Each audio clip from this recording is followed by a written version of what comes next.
ماریہ افضل سانگلہ ہل سے پوچھ رہی ہیں کہ میری اور بھائی کی شادی اسی مہینے ہو رہی ہے، لیکن ہمارے کچھ رشتہ دار مشورہ دے رہے ہیں کہ دونوں بچوں کی شادی ایک ساتھ کرنی ہے تو ایک کا نکاح پہلے کر لیں، کیونکہ ایک چاند کے دوران گھر میں دو نکاح نہیں کرنے چاہیے۔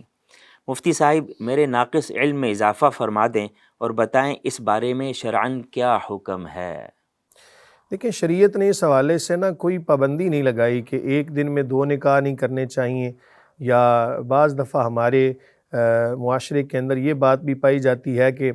اگر ایک ہی دن میں دو بیٹیوں کا نکاح کریں گے تو ایک کا گھر اجڑ جائے گا اور ایک جو ہے وہ ٹھیک رہے گی، یا دونوں کے لیے یہ بدشگونی والی بات ہوگی۔ اسلام کے اندر بدشگونی کا کوئی تصور نہیں ہے، لیکن یہ بات یاد رکھیں، جب کسی چیز کے بارے میں گمان کر لیا جاتا ہے تو پھر لوگوں کا اس کے اوپر ایک عقیدہ بن چکا ہوتا ہے۔ اگر بالفرض دو بیٹیوں کا نکاح ایک ہی دن میں کیا اور اتفاق ایسا ہوا کہ ایک بیٹی جو ہے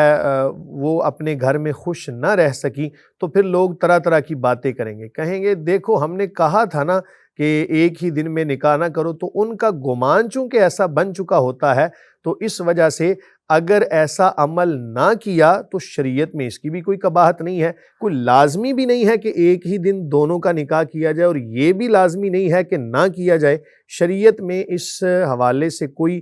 قید نہیں ہے، اگر کر لیں گے تو شرعاً کوئی قباحت نہیں ہے، لیکن لوگوں کی باتوں سے بچنے کے لیے اور لوگوں کے برے گمان سے بچنے کے لیے اور لوگوں میں توہم پرستی کو مٹانے کے لیے اگر یہ نکاح نہ کریں تو اس میں بھی کوئی شرعی قباحت نہیں ہے۔ ایک ہی چاند میں یعنی سفر کے مہینے میں یا محرم میں بعض لوگ کہتے ہیں نکاح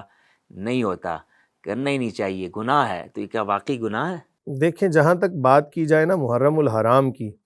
تو اس میں تو اگر کوئی آل رسول صلی اللہ علیہ وآلہ وسلم رضی اللہ عنہم کے اس ادب کے پیش نظر نکاح والا معاملہ نہیں کرتا تو ہم اس کو مجبور بھی نہیں کر سکتے۔ میں ایک اصول بتا دیتا ہوں، اس اصول کو اگر آپ مد نظر رکھیں گے تو بہت سارے مسائل حل ہو جائیں گے،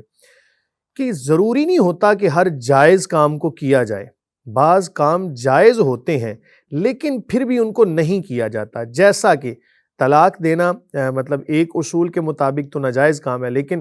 منع کیا گیا۔ جائز کاموں میں سے اللہ تعالیٰ کو ناپسندیدہ کام طلاق دینا ہے، تو اس کا مطلب یہ نہیں کہ لازمی طور پہ وہ کرے۔ اسی طرح 4 نکاحوں کی اجازت ہے، جائز ہے، لیکن بعض لوگ نہیں کرتے کیونکہ اس کے ہمیں کچھ مفاسد نظر آ رہے ہوتے ہیں۔ اسی طرح بہت سارے ایسے کام ہیں کہ جو جائز ہونے کی بنا پر بھی نہیں کیے جاتے۔ اسی طرح محرم الحرام میں یا سفر کے اندر نکاح کرنا ایک جائز امر ہے، جواز کی حد تک تو ٹھیک ہے، لیکن اگر کوئی جان بوجھ کر ایسا ہی عمل کرے کہ جی میں 10 محرم الحرام کو ہی نکاح رکھتا ہوں اور اس وجہ سے کہ لوگ اس میں نکاح نہیں کر رہے، بھئی جائز کام ہے لیکن ضروری نہیں ہوتا کہ ہر جائز کام کو کیا جائے۔ جی ٹھیک ہو گیا۔